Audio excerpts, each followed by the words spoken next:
Art and Soul, Volume 1 by Culture and Collabs, curator Kenard Karter, and visual artist Paul Branton. Let's go. Let's hear it.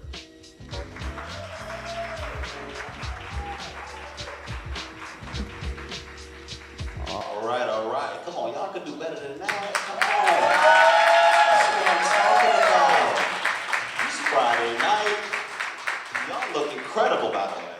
Beautiful audience out there tonight. So thank you for being here tonight. Paul, man, great to see you, man. The pants look amazing. He's killing it tonight. So listen, tonight I'm excited to be here. I want to thank each and last and every one of you for being here tonight. So Culture and Collabs started back in 2020 in Cincinnati, Ohio, around the riots from George Floyd. And when we first started doing these conversations, Paul, you know, there were no spaces in Cincinnati where people could talk culture.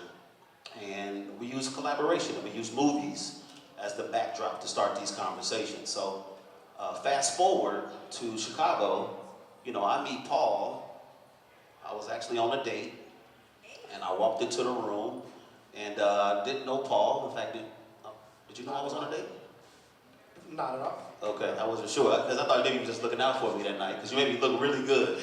You really did. But anyway, that was a date night that night, and you know, I was tired of, you know, being in bars or restaurants. You know, we want to do something a little more culture, and, you know, learn, you know, have a little learning moment, and that's what it was. So we came into the space, and then started walking up to this main piece that you see in the front as you walk into the gallery, and Paul walked up right away, and he started engaging with me about the piece. And that's kind of how it all started tonight. So I appreciate you for being again. Culture and Collabs is all about collaboration. And a bunch of collaborations on display tonight. DJ Akari, Trig, our videographer out front, and then the Epiphany Center for the Arts. Thank you all for opening up the doors. And last but not least, Paul, appreciate you for being a part of this as well. So I'm going to start our conversation with an affirmation that really resonates with me. And I just wanted to let that set the tone. But it's who better than you? Who better than you? Will Packer said that. And I thought that that was something I had to say to myself several times, Paul, because I haven't been in this space for a while, particularly being a rookie when it comes to the art. And I lean on you to help get me together tonight when it comes to getting my, you know, 1, 2, 3s together. So start us off tonight with the journey. How did you get here today? We're in your exhibit. This is amazing. This is the last night of the reception. How do you get from where you started to hear your own words? It's actually every artist don't take the same path, right? And I was speaking to a few people, actually over the last couple of weeks. I speak to young artists like all the time. You can look at artists that you admire, and you can take sort of certain things from their journey, but their journey is not your journey. You really got to figure that out for yourself. Me personally, I was telling somebody, like my very, very first attraction to art was in 1978. I was like 5 years old, just looking at album covers. My very first painting, I was 14 years old. This year in May 7th to be exact, I'll be 52 years old. So you're looking good.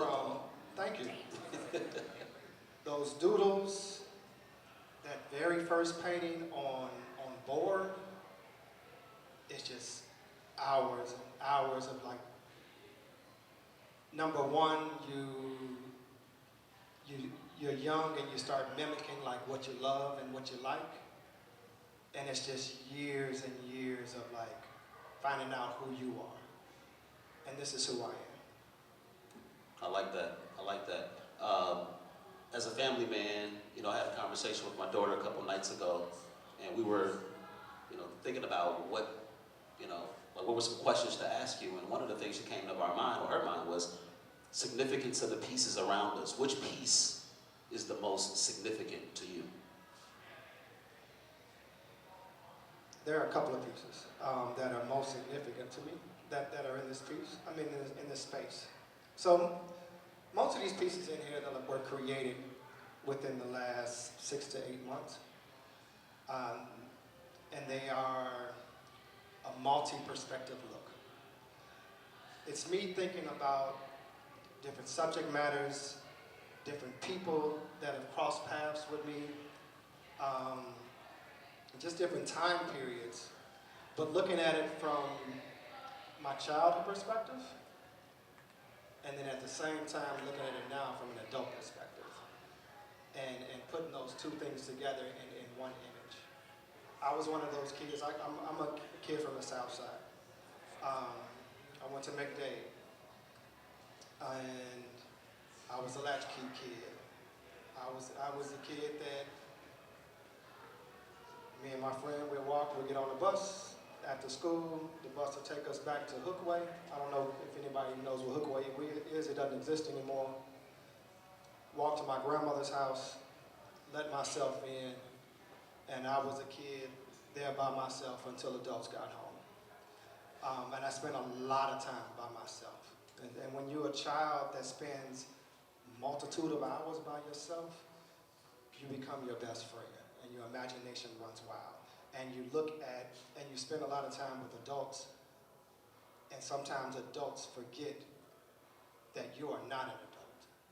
And I listen to a lot of adult conversations, I witness a lot of adult things that I didn't fully understand. And I didn't understand it until decades later. And then I had to piece things together, like from my childhood memory to my adult memory, my adult perspective. And so the piece way in the back that's against the wall is called Willie the Mope.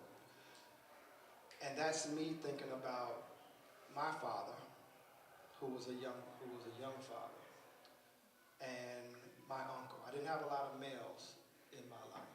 I was raised by mostly women, but these are two prominent males. My mother's brother and my father. And these two young men who had one foot working and one foot in the street and one foot at home with their family, they were complex characters with a lot of flaws and a lot of love and a lot of blackness. And they playfully call each other Willie the Mope. Still to this day, my father passed away in 2000. My uncle Jose is still around. I have no idea where Willie the Mope came from. I don't know what that is or what they meant by that, but it was something that I remembered as a child. So the piece in the back is like me thinking about them as young fathers, and then looking at myself, a father of four. My first child was born nearly 31 years ago. I was a young father myself. So it was like this perspective of like these young black men not only figuring out their own lives, but now they're responsible for other lives. So that piece, like way in the back, is really important to me. Yeah. So, in a few minutes, we're going to take a little bit of an intermission, and I feel like when we talk a little bit and we let it breathe, you guys get a chance to explore these pieces and maybe see them a little bit differently than you saw them beforehand. And then we'll come back and we'll talk a little bit, right? But before we, break or any of that, right? So when I first met Paul, I walked in, I saw this very first piece in the front to the wall. Like, you guys are looking right at it. And you might, I don't know if you remember our conversation when we first met. I said, again, I was, again, on the day when I walked in, and we were like chit-chatting about the piece, and I'm like, man, this piece is kind of feminine.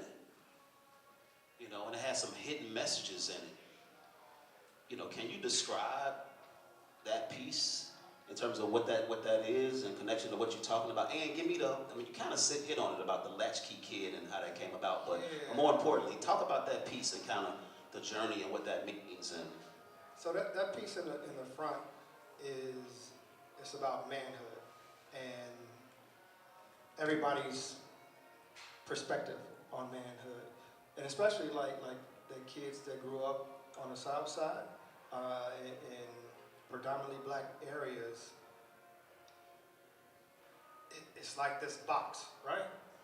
And it's like yo, this is what a man is. Anything outside this box, that's not a man, which is ludicrous to me, because I think it's multiple different ways that you can walk in life and express manhood and express maleness, and you don't necessarily have to live in this box. Right. But that's the world that, from my childhood, that I grew up in. Even if you have interest in art, it was weird. Why you a goofy? You know what I mean? Right. So instead of like living in yourself and being able to love and express certain things, black kids have to suppress certain things in order to survive. Or, you know what I mean? In order not to be ridiculed, in order not to be beat up. And that goes from a plethora of different perspectives and walks. Absolutely. Do you address masculinity and like and masculinity and sexuality? Is that a big theme for you? Trying to draw that out to art as a motivating factor, or are you pretty, Well, not necessarily specific? Sexuality. That's another big thing too. So it's not just within in the black community, but when you dwell into church, there's a big thing about sexuality. But my biggest thing when I became an adult, I didn't understand like, well, why the hell are you concerned with what somebody else doing in their room? Why aren't you concerned with what you're doing? I mean, I probably enjoyed too many women when I was young because I was still maturing. But it's this mindset. Which piece is that? It's in a lot of these pieces. It speaks upon like my growth. It speaks upon like my missteps. It speaks upon. I've been through 2 marriages. Well, I'm in my 2nd marriage.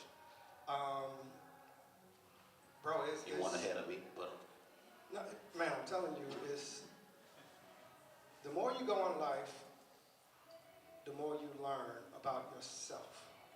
And a lot of these pieces are like stairs. These are like time capsules of like what I learned that year, what I learned from that person, what I learned on my own, what I learned from achieving something, what I learned from failing something. And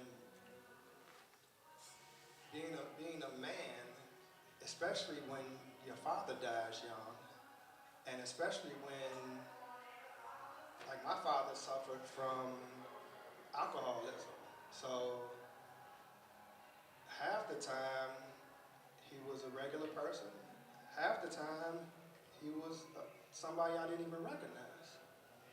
So when you're young and you're being raised and one of your leading figures is doing this swaying back and forth, you think that doesn't affect your development? It affects your development. It affects how you look at the world.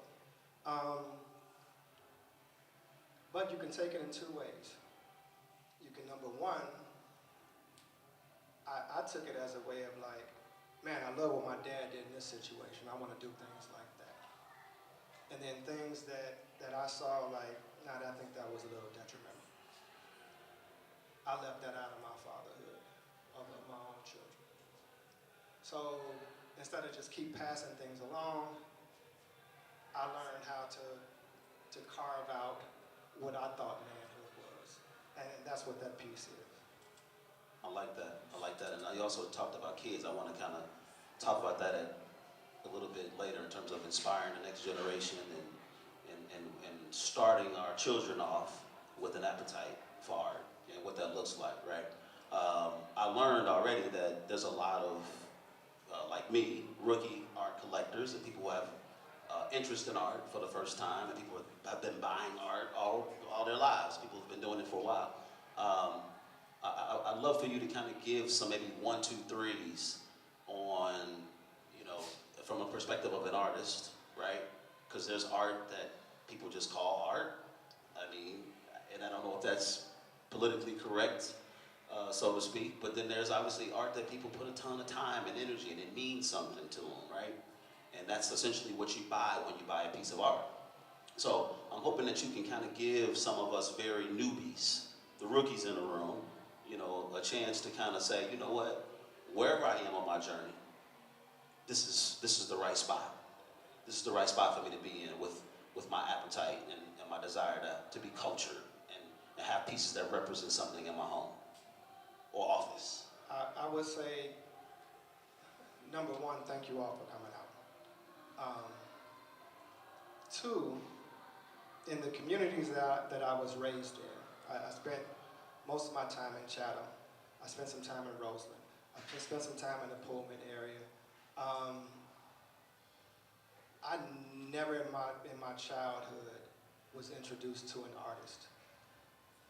Although in my adulthood, I know damn well that it was artists living all around me. So I try my best to make myself open and available to my community. And community in the large, not just the community where I live in. Because we need that exposure to culture. As a whole, we are not, this is something that we're not taught. The value of art is not really at the forefront at our dinner time conversations at all. When it came to school, they may have taken us to the aquarium. They didn't take us to the Art Institute. They didn't take us to galleries. That wasn't part of a black kid's curriculum. These spaces were labeled, right? I mean, Yeah. that's the key. We avoided them. Yeah. So, I say that to say, now that we are here, and it doesn't matter what level of your appreciation of art is, or I've never purchased a piece of art, I own a couple of pieces of art. You have to understand, like, what it means to you personally, what your connection is to, because I buy art as well. So when I connect with something and it's speaking to me, or I'm in a room like this and I see something and I walk around the room and I have to come back to the piece to look at it again, or a third time and a fourth time, then that's telling me that needs to be in my personal space. Because it's something that I connected with. I don't know what the artist did or what the artist was saying, but I connected something inside here with that piece of art. Buying art is not really, I think people think like you gotta be rich to buy art. That's false. I've purchased art from $50 all the way up to $5,000. Art can be purchased, original art can be purchased at various levels of price points and budgets. And if you speak to a lot of artists, especially if you like do studio visits, it's not, don't let numbers intimidate you. You know, sometimes artists work with you. Galleries sometimes like it put you on payment plans. There's all type of ways to acquire art. Okay. So I think it's a good little breaking point for us. So we're gonna take a little bit of a break. DJ Akari gonna spin some records for a few minutes. I'd like for everybody in the room, if you can, to just take a lap around the room and think about this a little bit differently now. And I do want to know, when we come back, I'm sure you saw Kendrick Lamar at Super Bowl halftime show. I feel like people saw that performance in different ways. You know, ultimately people see art multiple different ways. So people see art differently, essentially. And I need you to prepare us for people who see things differently, right? Because these are social conversations that come out of these pieces. There's a lot that comes out of this. So I'd like for you to talk about that when we come back. So appreciate y'all for coming. Art and Soul by Culture and Collabs. DJ Akari, spin the records, man. All right, cool.